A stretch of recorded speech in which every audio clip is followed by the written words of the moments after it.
Phone tapping ముచ్చటనా? Phone tapping మీద వాడికి ఎందుకే ఫోన్ ట్యాపింగ్ ఎందుకు చేసిన వాడు?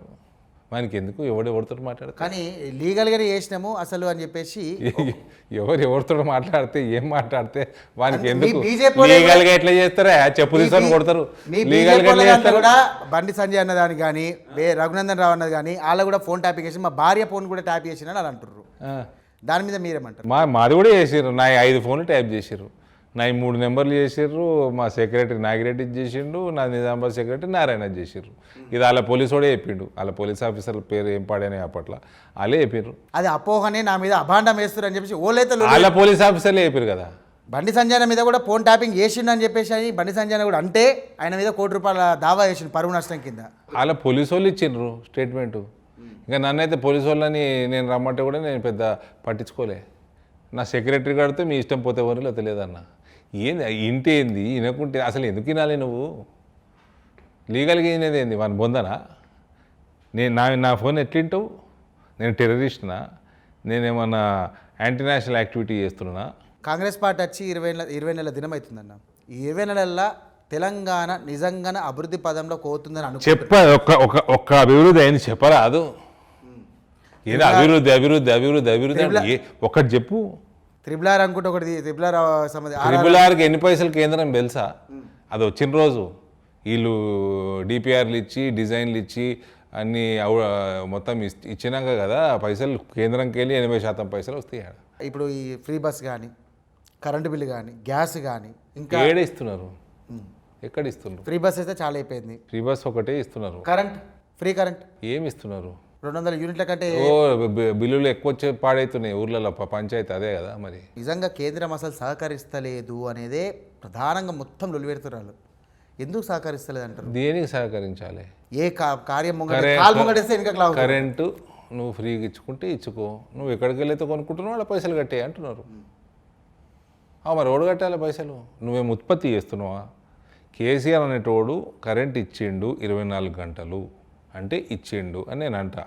ఉత్పత్తి చేసి ఇవ్వలే, అప్పు చేసి ఇచ్చిండు. ఆడ పైసలు కట్టవా? ఇలా రాష్ట్రం అప్పులలో ఎందుకు ఉంది? గిసుంటి పనులు చేసినందుకే ఉంది. ఇంకొక ముచ్చట ఏంటంటే ఓట్ చోరీ కావాలనే నిజంగా ఓట్ చోరీ పాల్పడ్డదని చెప్పేసి రాహుల్ గాంధీ సార్ లొల్లి ఓలా ఓటు తీసేసారు. మయన్మార్ వాళ్ళు తీసేసిండ్రు. బంగ్లాదేశ్కి వెళ్ళి వచ్చిన వాళ్ళు తీసేసిండ్రు.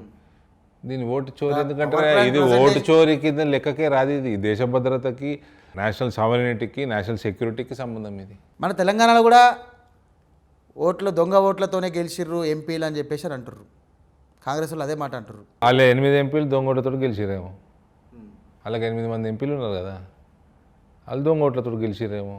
అన్న నిజామాబాద్ అర్బన్, ఆర్మూరు ఈ 2 నియోజకవర్గాలల్లో బీజేపీ గెలిచింది. అభివృద్ధికి మస్తు దూరంలో ఉన్నది. అసలు వాళ్ళు కూడా పట్టించుకుంటలేరు. రోడ్లని పొంగిపోతున్నాయి. మొత్తం అంతా ఏడియాడ 2 నియోజకవర్గాలను అవుతున్నాయా? ఈ మధ్యకాలంలో సోషల్ మీడియాలో రోడ్ల ముచ్చటైతే మస్తుగా లొల్లి పెడుతుంది. బీజేపీ హుషారు ఉన్నది ఆడ కాబట్టి రోడ్ల ముచ్చట ఎక్కువ ఉన్నది. ఈ 2 నియోజకవర్గం వేరే దగ్గర రోడ్లు ఇట్లా కలకల కాంగ్రెస్ పార్టీ అధికారంలో ఉన్న ఏరియాలలో చూసుకున్నట్టయితే అభివృద్ధి కొంచెం ముంగట నడుస్తుంది. కానీ ఏడ నడుస్తుంది చెప్పాయా? రూరల్లో కూడా బాగానే నడుస్తుంది. ఏం నడుస్తుంది రూరల్లో? రోడ్లు కానీ ఉన్న రోడ్లను కొట్టుకపోయినాయి. మొన్న వరదలలో బ్రిడ్జ్లు కొట్టుకపోయినాయి. ఎమ్మెల్యే వచ్చింది లేదు, మీ పీసీసీ ప్రెసిడెంట్ వచ్చింది లేదు, ఇలాంటి వరకు రూపాయి ఇచ్చింది లేదు. పొలాలన్నీ ఇసుకతో నిండిపోయినాయి. ఇండ్లకు బూడిదలు వచ్చేసినాయి, ఇండ్లు మునిగిపోయినాయి. ఇప్పటి వరకు నయా పైసా ఇచ్చింది లేదు. కామారెడ్డిలో కానీ ఏదైతే వరద ప్రాంతాలు అయితే ఉన్నాయో ఖచ్చితంగా కూడా మేము సాయం చేస్తామని ఇటు గవర్నమెంట్ ఎప్పుడు చేస్తాం? ఎన్నడూ చేస్తాం? పంట నష్టం అయిపోయింది, పంటలలో ఇసుక వేరకపోయింది, రోడ్లు కొట్టుకపోయినాయి, బ్రిడ్జ్లు కొట్టుకపోయినాయి, ఊర్లు మునిగిపోయినాయి, బుడిదంతా ఇంట్లోకి వచ్చింది. కనీసం ఫైర్ ఇంజిన్ పంపించి కడగనైనా కడగలే. మెడికల్ క్యాంపులనే పెట్టలే. జబ్బులు వస్తాయి, దోమలు పెరుగుతాయి, స్కిన్ డిజీజ్ వస్తుంది, బురదలలో వేరకపోయినాయి, ఇంట్లో 6-7 ఫీట్లు నీళ్ళు వచ్చినాయి. మేము పెట్టిన మెడికల్ క్యాంపులు నిత్యావసర భోజనానికి ఒక వారం రోజులు భోజనానికి సరుకు మేము పంపినాం. నిజామాబాద్లో బీజేపీ పార్టీ ఎట్లుందన్న ప్రస్తుతానికి? ఎలక్షన్ పెడితే తెలుస్తుంది. దినేష్ అన్న కొంచెం లొల్లిలల్లా కొంచెం ఎక్కువ పోతలేడు, ముంగటికి తక్కువ తిరుగుతాడు పబ్లిక్లల్లా అని చెప్పేసి అంటుర్రు.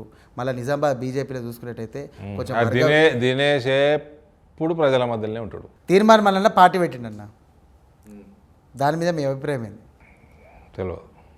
కవిత కూడా పార్టీ పెట్టే అవకాశం ఉన్నట్టు తెలుస్తుంది. దాని మీద మీ కామెంట్ ఏమంటారు? ప్రపంచంలో మస్తు పార్టీలు ఉన్నాయి. దేశంలో ఎన్ని ఉన్నాయి? చాలా పార్టీస్ ఉన్నాయి. మస్తు ఎన్నింటి మీద చెప్పుకుంటూ తిరుగుతారు. నాయననేమో కాంగ్రెస్ పార్టీలో, మీకు మొదలసింది బీజేపీ పార్టీ అంటే ఇష్టం.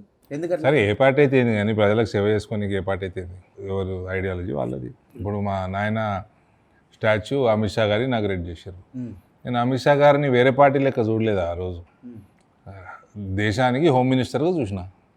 వచ్చిండు మా నాయన స్టాచ్యూ ఇనాగ్రేట్ చేస్తే ఒక ప్రెస్టీజియస్గా అనిపించింది నాకు. తెల్లారి మళ్ళీ కాంగ్రెస్ వాళ్ళంతా పోయి కూడా మా పార్టీ అయినా ఈయన మా పార్టీ మనిషి అని చెప్పేసి మళ్ళీ పోయి ఆడ దండలు వేసారు. నేనేం వాళ్ళ పార్టీ మనిషి కాదని చెప్పలేదు కదా. ఆయన చనిపోయిన రోజు వాళ్ళని వాళ్ళు వచ్చి అడగంగానే కాంగ్రెస్ జెండా కప్పుతామంటే కాంగ్రెస్ జెండానే కప్పించిన. నేను బీజేపీ జెండా కప్పలేదు కదా. ఆయన టీఆర్ఎస్లో ఎంపీ ఉండే లాస్ట్లో టీఆర్ఎస్ జెండా కూడా కప్పనియలే, కాంగ్రెస్దే కప్పనిచ్చిన నేను. నిజామాబాద్